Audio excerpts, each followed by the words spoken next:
ലോകത്തിനെ ഞെട്ടിച്ചുകൊണ്ട് 1994 Kevin quarter പകർത്തിയൊരു ചിത്രമാണ് ഈ കാണുന്നത്. ഈ ചിത്രത്തിൽ ഒരു പെൺകുട്ടി UN നടത്തുന്ന ഫുഡ് ക്യാമ്പിലേക്ക് ദക്ഷിണ സുഡാനിൻ്റെ പട്ടിണിക്കിടയിൽ അവൾ നടന്നു നീങ്ങുകയാണ്. അവളുടെ മരണം കാത്ത് ഒരു കഴുകൻ അടുത്തിരിപ്പുണ്ട്.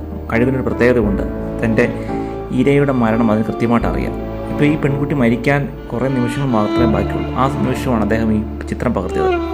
ഈ ചിത്രത്തിന് 1994 പുലിറ്റ്സർ സമ്മാനം കിട്ടി. ഫോട്ടോഗ്രാഫിയിലെ നൊബേൽ എന്നറിയപ്പെടുന്ന ഈ സമ്മാനം അദ്ദേഹത്തിനെ തേടിയെത്തി.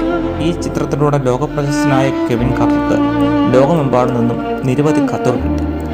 അതിലൊരു കത്ത് ഇങ്ങനെയായിരുന്നു: ഈ ചിത്രത്തിൽ ഈ പെൺകുട്ടി പിറകിലിരിക്കുന്നതല്ല കഴുകൻ, പിന്നെയോ ഇത് ചിത്രം പകർത്തിയ നിങ്ങളാണ്, അതാ കെവിൻ കാർട്ടറാണ് കഴുകൻ എന്നായിരുന്നു ആ ഒരു കത്തിലെ ഉള്ളടക്കം.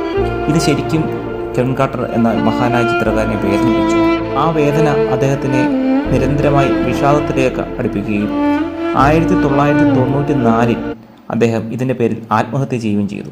കേവലം പുലിറ്റ്സർ സമ്മാനം കിട്ടി 3-4 മാസത്തിന് ശേഷമാണ് അദ്ദേഹം ആത്മഹത്യ ചെയ്യുന്നത്.